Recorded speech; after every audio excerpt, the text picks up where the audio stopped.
Masalah hidup biasanya disebabkan oleh dua hal ini. Yang pertama, kita bertindak tanpa berpikir. Yang kedua, kita berpikir tanpa bertindak. Mari kita bahas satu persatu. Yang pertama, kita bertindak tanpa berpikir.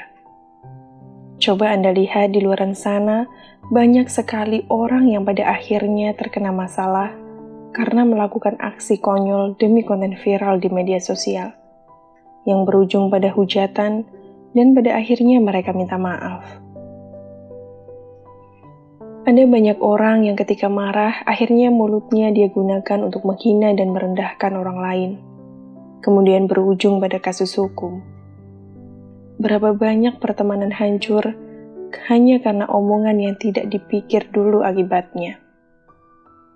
Berapa banyak orang yang rugi dan kehilangan uang karena investasi yang tidak jelas dan tidak dipikir dulu. Berapa banyak nyawa yang hilang hanya karena masalah sepele dan akhirnya dipenjara.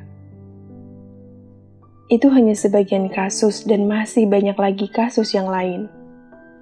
Ketika kita bertindak tapi tidak berpikir, maka kebanyakan masalah yang terjadi dalam hidup kita akan semakin buruk. Ketika akan berbicara, maka dipikir dahulu kata yang akan diucapkan itu bermanfaat atau tidak, menyinggung orang lain atau tidak. Begitu juga dari segi keuangan. Ketika kita membelanjakan sesuatu, kita pikir dahulu itu termasuk kebutuhan atau hanya keinginan, supaya uang yang keluar itu benar-benar bermanfaat dan kita tidak menyesal di kemudian hari. Akan ada banyak masalah lain ketika kita lebih mendahulukan tindakan daripada pikiran. Jadi, berpikirlah sebelum bertindak supaya tidak menghadapi masalah di kemudian hari. Kemudian masalah hidup selanjutnya yang disebabkan karena berpikir tanpa bertindak. Dalam kasus ini juga banyak sekali masalah yang terjadi.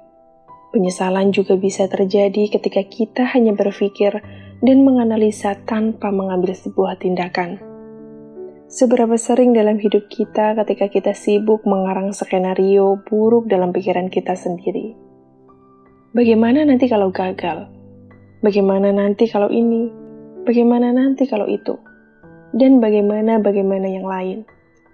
Kita sibuk mengkreat masalah yang sebenarnya masalah itu tidak ada.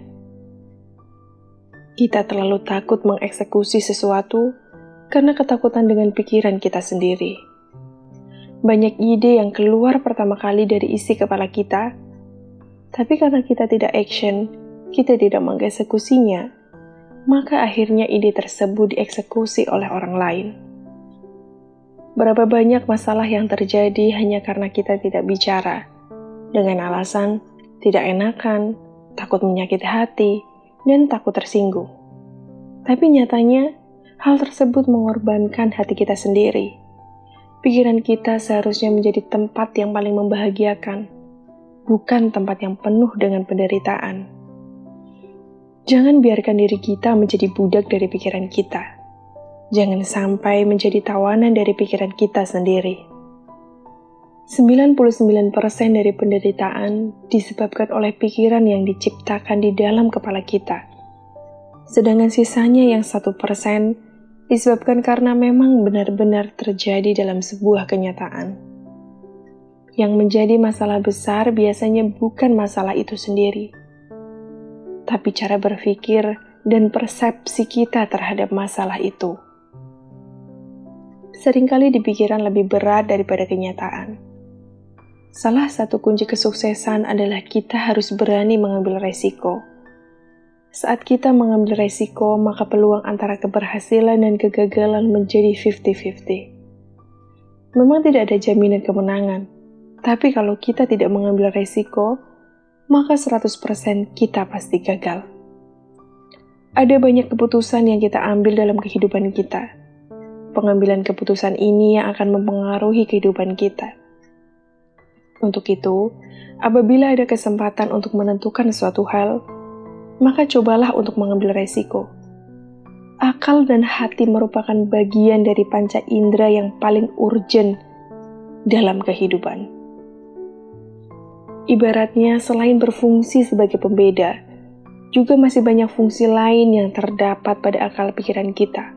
Misalnya, seperti menyaring informasi, memikirkan hal yang baik dan hal yang buruk, yang benar dan yang salah, yang berbahaya dan yang bermanfaat. Tuhan telah memberikan manusia kelebihan yang lebih daripada makhluk yang lain, yaitu akal dan pikiran. Maka kita gunakan akal dan pikiran kita yang telah dianugerahi Tuhan tersebut untuk membuat sebuah keputusan untuk suatu tindakan yang akan kita lakukan. Pikiran dan tindakan kita harus selaras, karena sebaik-baiknya manusia adalah manusia yang bermanfaat untuk orang lain.